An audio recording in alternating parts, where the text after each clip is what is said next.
Hello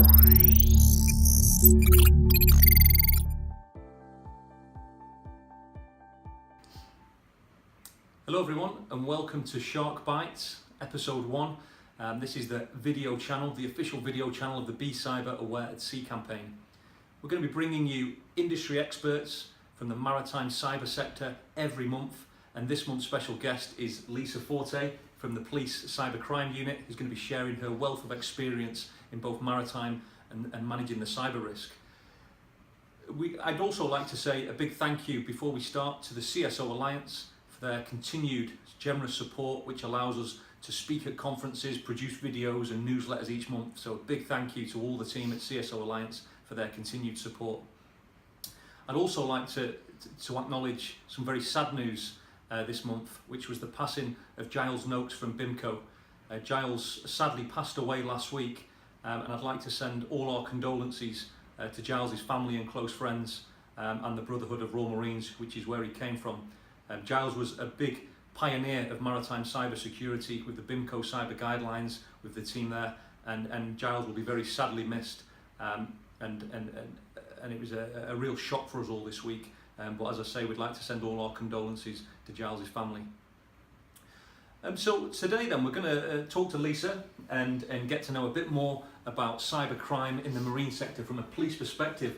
So first of all, Lisa, if you could just tell us a bit about what your background is and how you came into the maritime world and more specifically cybercrime. Yeah, sure. So I actually did my master's from the University of Bristol in maritime law. So that was sort of how I got into it. And then from there, I went into maritime security, so physical security, working in anti-piracy solutions.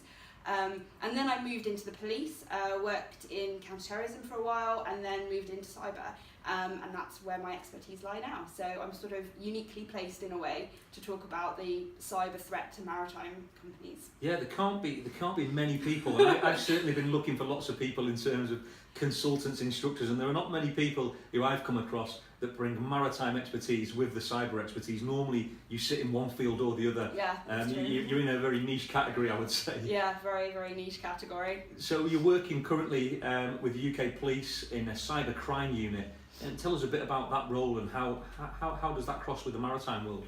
So our unit looks after the whole southwest of England, so that includes 5 police forces, and we are sort of the main cyber capability in the southwest. We work very closely with the NCSC, which is obviously the cybersecurity arm of GCHQ. We work very closely with the Home Office and other similar regional units around the United Kingdom.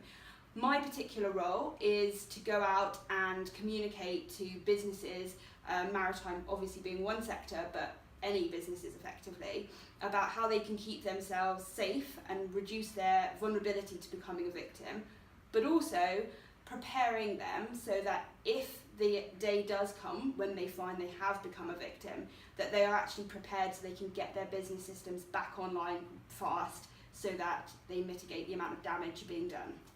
That's interesting. And from a maritime perspective, we have some of the busiest ports in Europe in the southwest of England, the likes of Southampton, Plymouth, Bristol, Avonmouth, that sort of way. Are they all sort of ports that would fall under your remit? Yeah, and I think the thing about ports is that they are so critical to our economy, and they are sort of a uniquely high-risk environment because they have also got the land and the water side threats to deal with. They deal with a lot of different cargo, there's a lot of safety issues, they are quite heavily regulated as well. So a cyber attack hitting one of our ports could be absolutely disastrous, not just for the port itself and for the economy, but also for the ship owners that are bringing their ships and the cargo into there. I mean, the ripple effects could be larger than potentially any other industry. And I guess with ports play obviously a critical part of national infrastructure. Sure. From a supply chain perspective. So as you say, there's a ripple or a domino effect on other industries that rely on ports day to day. Definitely. And there's a lot of companies that supply ports as well that could be that point of weakness for them. So even if they were really secure and spent loads of money, all their staff are really well trained, you know, we've seen with the likes of Target in America that there can be companies that link into you that actually can bring in that vulnerability. So it's about the whole picture being secure as opposed to just certain elements of it. That's interesting. And from a maritime perspective, would it be fair to say that ports are slightly ahead of the curve in terms of how they're prepared from a cyber perspective in relation to ship owners and the shipping world? Certainly from a business continuity perspective, because this is something they've had to deal with in the physical world for a very long time. So in terms of keeping their operations up and running, having contingency plans, things like that, they are probably better prepared. But unfortunately, if they're not in a technology industry, it can be very difficult for businesses to keep up with the threats, because in cyber it changes so rapidly. As we saw at the weekend, something that wasn't really on our radar even last year suddenly has this massive effect. And that's sort of why it's so challenging when that isn't your business area. And in terms of, as you mentioned there, the weekend, we saw one of the biggest cyber attacks in history, I believe. Yeah. Over 250,000 devices affected, more than 100 countries. Sure. This was on a scale that we've never seen before. Yeah. Although I'm not aware specifically of any ports or shipping companies affected at this time, I'm sure there are probably lots of lessons and a wake-up call or a shot across the bow, excuse the pun, for shipping. Sure, definitely. Obviously the attack, for those of you who maybe aren't aware, was a ransomware attack that spread incredibly fast for a number of technical reasons. And it was pretty indiscriminate, as ransomware tends often to be. And it affected industries, individuals all the way up to the NHS. So, and FedEx. And FedEx being a logistics company, I suppose there is that parallel there with the maritime sector. And although not all of their systems were affected, some critical ones were, I believe. So in terms of lessons that I think we're all sort of learning from this, one of the major things was that a lot of the operating systems that were being used were no longer supported by the manufacturer. So what that effectively means is that they're not putting out regular updates that are securing your operating system. So as a result, your operating system is left sort of open and vulnerable. And I guess in shipping, there's lots of outdated software on board these vessels. Exactly. So it is a wise investment to update that software.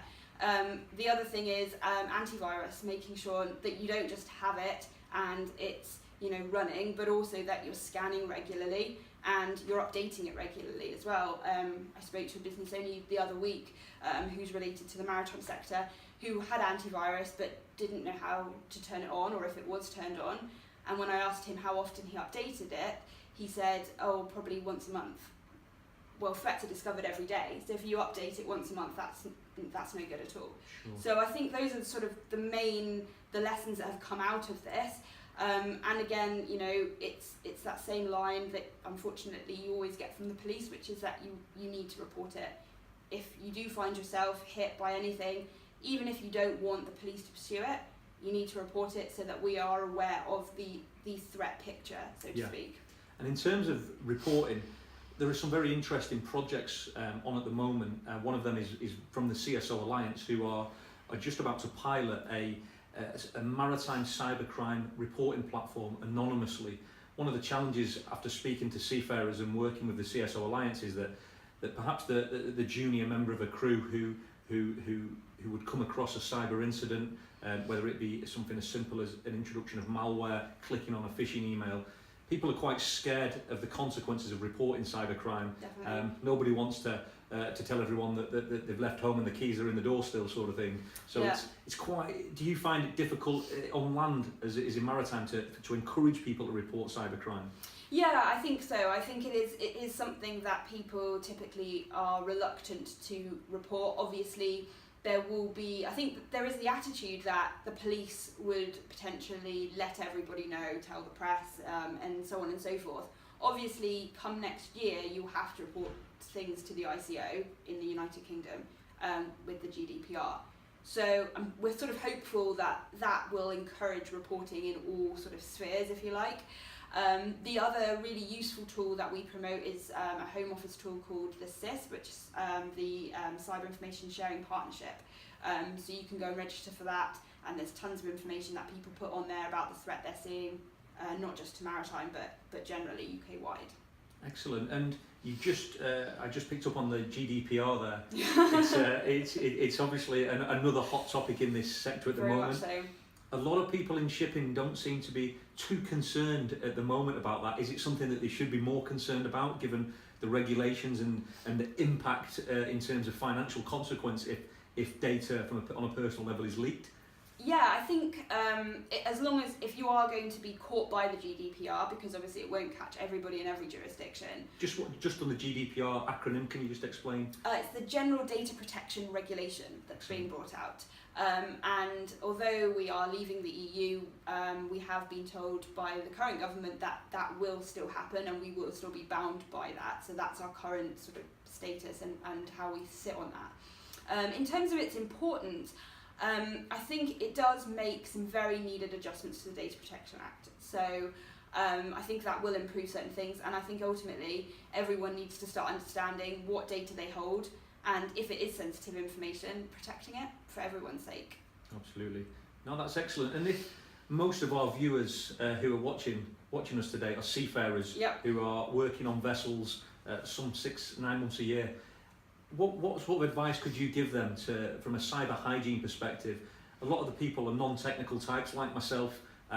They're used to using things like social media, email.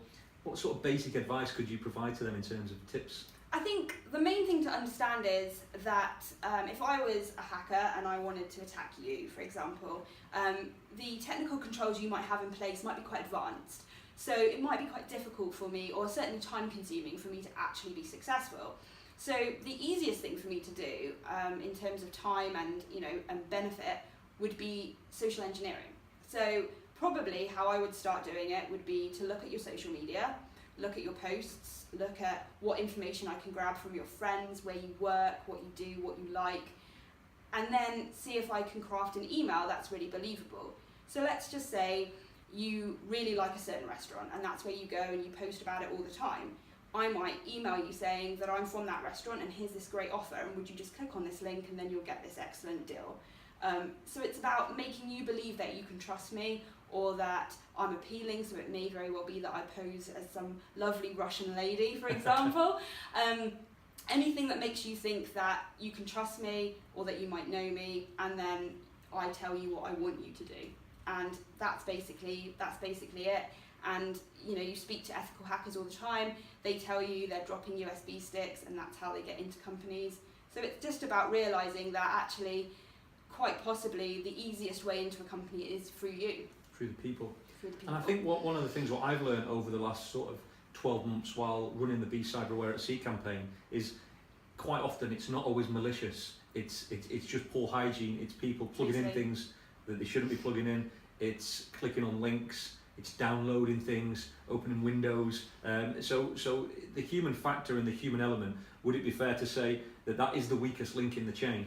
Definitely, and I think we're curious by nature as well. So, one of the things I say is often people, if you get an email purporting to be from, say, Amazon or eBay, if it says "Dear Customer," that's probably a pretty good clue it's not from Amazon or eBay. Obviously it still might be, but chances are they're going to use your actual name.